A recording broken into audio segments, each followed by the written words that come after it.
Hey guys, tonight we're going to explore a question that quietly sits in the corners of so many hearts. Why is it that you can live kindly, honestly, even generously, and still life feels heavy with pain? Maybe you've never harmed anyone.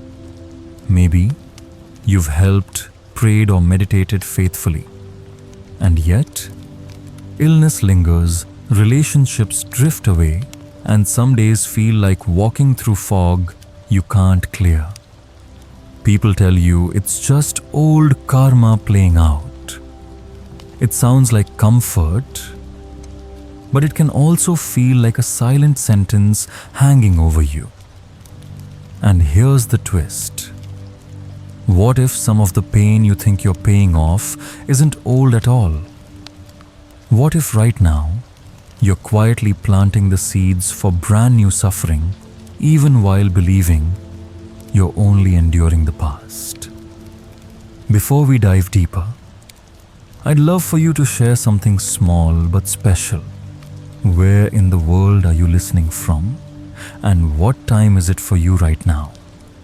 I imagine someone might be curled up in Boston at 10 p.m. Another listening in Seattle just after dinner? Or maybe you're somewhere under a sky I've never seen. So before you get comfortable, take a moment to like the video and subscribe, but only if you genuinely enjoy what I do here. Now dim the lights, maybe turn on a fan for that soft background hum, and let's ease into tonight's journey together. Let's sit with this for a moment. The word karma gets tossed around in everyday conversation like it's a punchline. Someone cuts you off in traffic and you hear, "Oh, karma will get them." Or maybe you've heard, "Well, that's just your karma when life hands you something hard." It's so often said with a shrug, as if it's a cosmic IOU you have no control over. But what if that's only part of the story? What if karma isn't just the shadow of your past, but the light of your present too? There's this idea many of us inherit without ever really examining it. If you're suffering now, it must be payback from something you did before.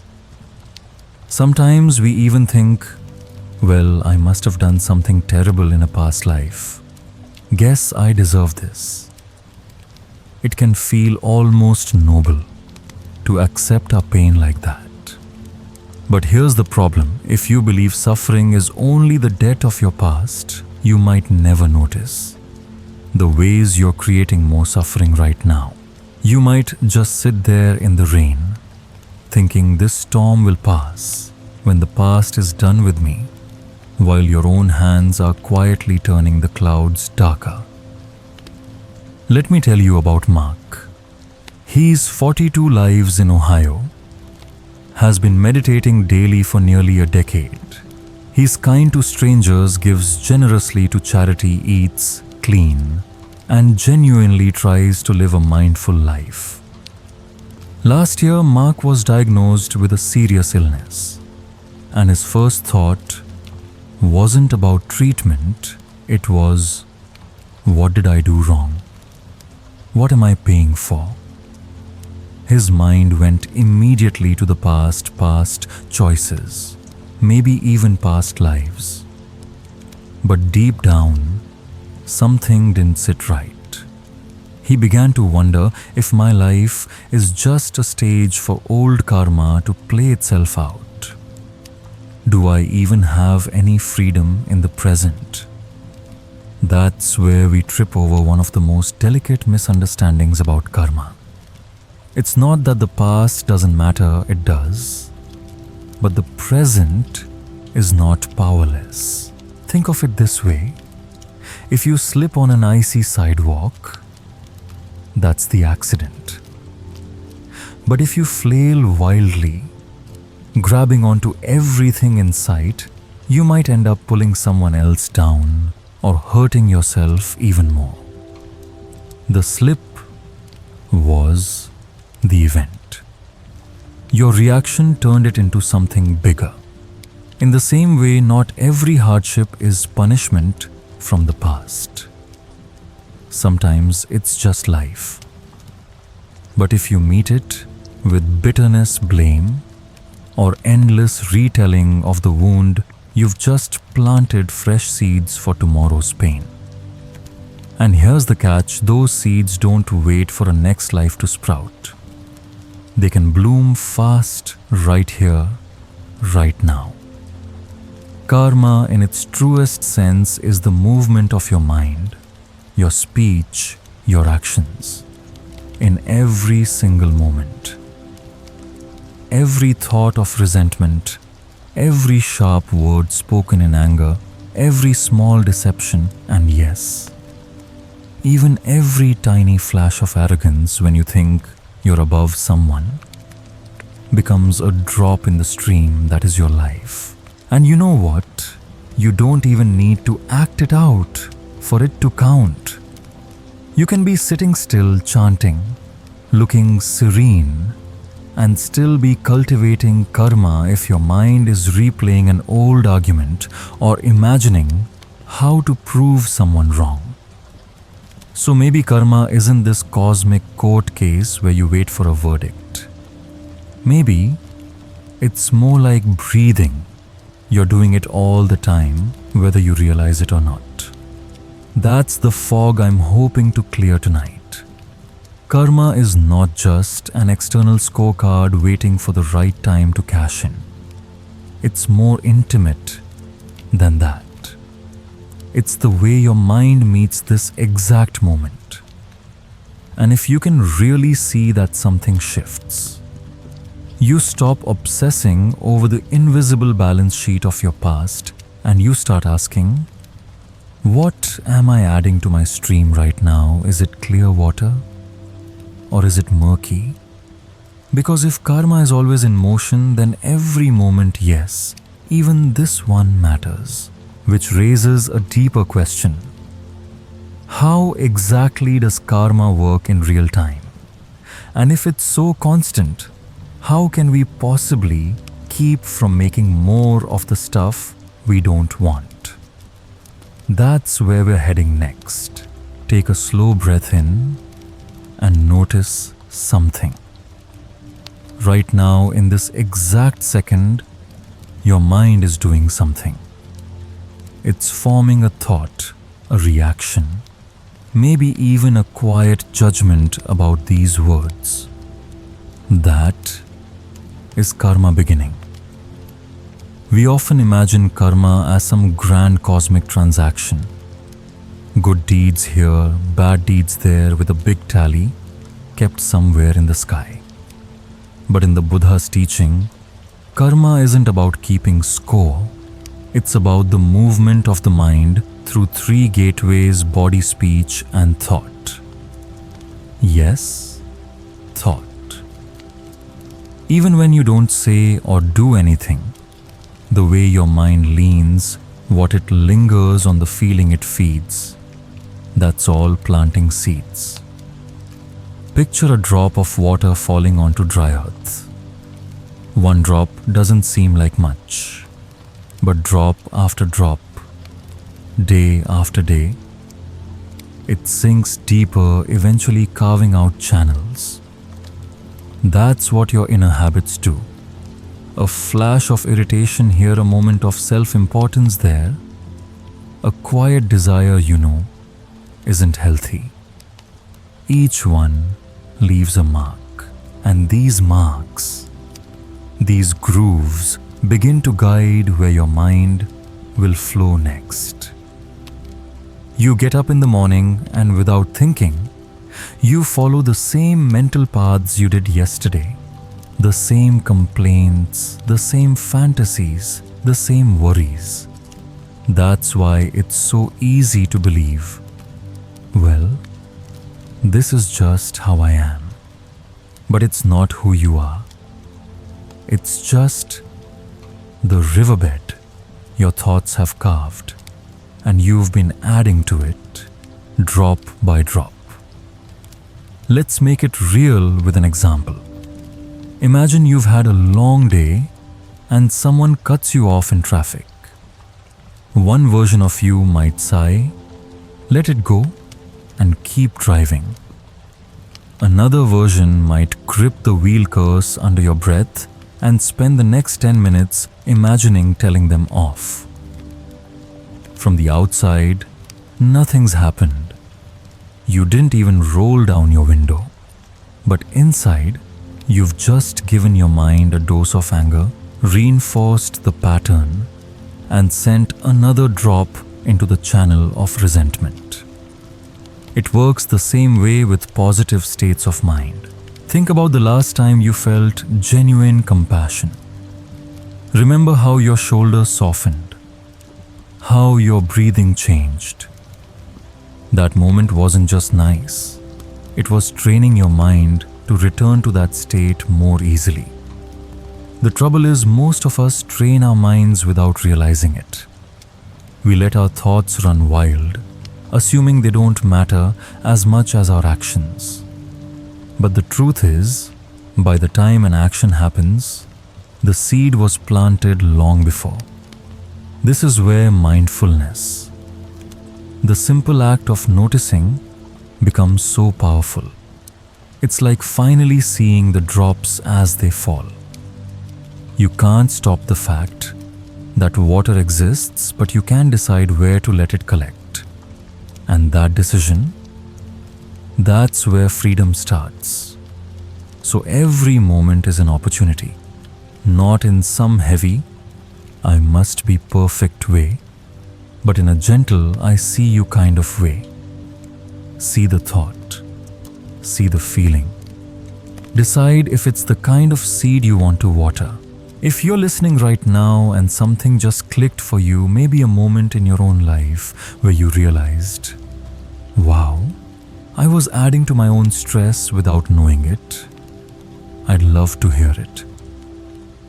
Drop a comment below with that moment. Sometimes your realization might be the exact thing someone else needs to read tonight. Because once you see how karma is constantly forming, the real puzzle is this. How do I know whether what's happening is old karma playing out or brand new karma I'm creating right now? That's where we'll go next, into the subtle art of telling the difference. Let's slow down and imagine this. You're walking through your life and out of nowhere something hits you hard. A job loss, a sudden illness. Someone you love decides to walk away. You look back over the past weeks, months, even years, and you can't find a single action that explains why this happened. That's when many people think, this must be old karma. And you know what? Sometimes it is. Sometimes the seeds from long ago finally ripen and life delivers them to your doorstep without warning. But here's the tricky part: while you're dealing with those old seeds, you might unknowingly be planting new ones. That's the loop most of us fall into. So how can you tell the difference when it's old karma? It often arrives like a sudden storm. You didn't see it coming. You didn't set it in motion recently. And here's the key: when you meet it without resistance, something inside you stays calm. There may be pain, yes, but there's also a strange clarity, even a softening. It's like a wound finally being cleaned out. It stings, but it's healing. Now compare that to new karma in the making. It starts the moment your reaction takes over. Maybe you lash out with sharp words. Maybe you replay the story over and over looking for sympathy or a villain to blame. Maybe You withdraw completely, shutting the world out, letting bitterness settle in your bones. Those aren't just feelings. They're fresh seeds being planted in real time. And they grow fast. Think about breaking up with someone. The sadness itself, that's human. It's part of letting go.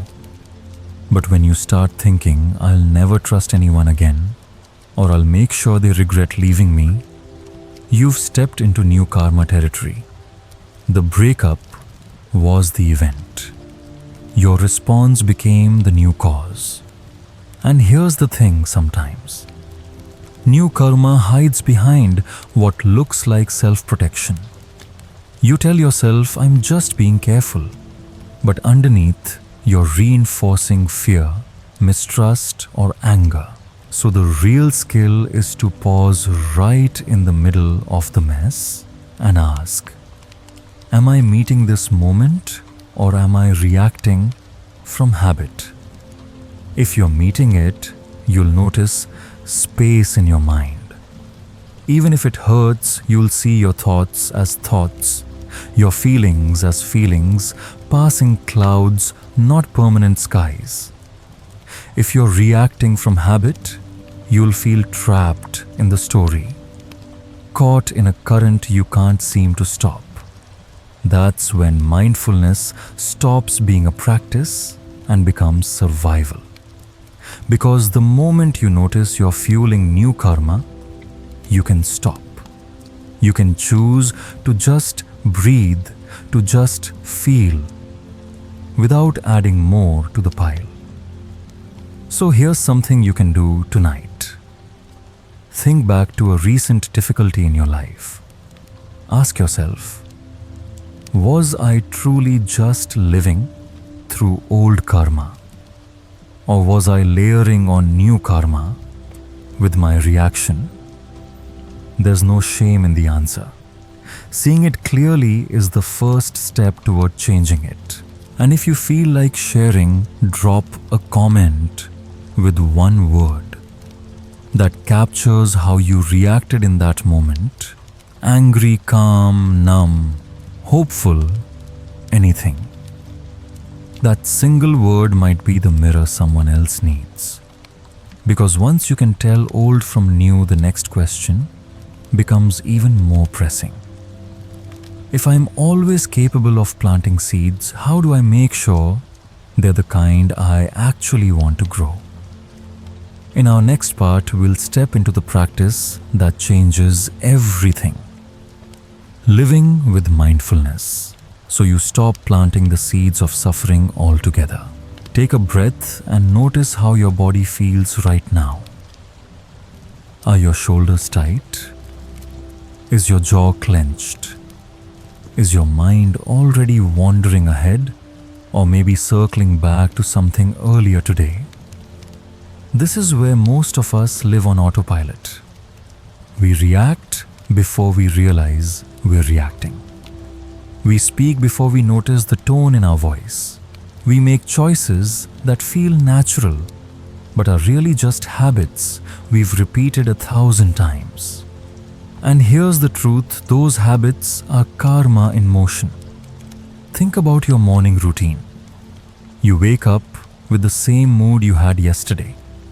You think the same thoughts while brushing your teeth. You take the same route to work, respond to people the same way, even replay the same little irritations in your head. None of this feels like karma because it's so ordinary. But every unexamined reaction, every unconscious loop is a seed planted. And those seeds grow into the life you're living now. Mindfulness is the pause that changes everything. It's not some exotic technique reserved for monks on mountaintops. It's the simple, radical act of noticing. What am I doing? What am I thinking? What am I feeling right now? When you live with mindfulness, you still experience life's ups and downs. but you stop feeding the reactions that create new suffering. You feel anger rise, but you don't let it spill into words that cut someone else. You notice envy, but you don't let it push you into a race you never wanted to run. You see fear, but you don't let it drive your decisions. It's like standing at the edge of a river. Without mindfulness, you are swept away by the current before you even realize you're wet. With mindfulness, you see the current. You feel its pull and you choose whether to step in. And something else happens when you practice this kind of seeing. The old grooves in your mind start to fade. Those well-worn channels of anger, doubt, and craving, they dry up when you stop sending them water. Of course, this isn't instant. Some days, you'll notice too late. You'll catch yourself mid-argument or halfway through an anxious spiral. That's okay. The noticing itself is progress. The more you see, the more you can stop. And the more you stop, the more freedom you have, not in some distant future, but in the life you're living today. So tonight, before you sleep, try this. As you lie in bed, watch your thoughts like clouds drifting across the night sky. Don't chase them. Don't push them away. Just see them. That seeing is the gentle beginning of a new kind of karma, one that doesn't add to the pile. If that idea feels freeing to you, leave a quick comment saying "see it." You might be surprised how powerful it is to declare that out loud, even in a simple YouTube comment. Because when you live this way, each day becomes a quiet transformation. But to really understand why it works, we need to step back and see karma not as a debt collector, but as something far more alive, a flowing moment-to-moment energy you can shape at will. That's where we're going next. So here we are at the quiet edge of tonight's journey. We began with that aching question so many carry in silence. Why does life feel heavy even when I've tried to live well?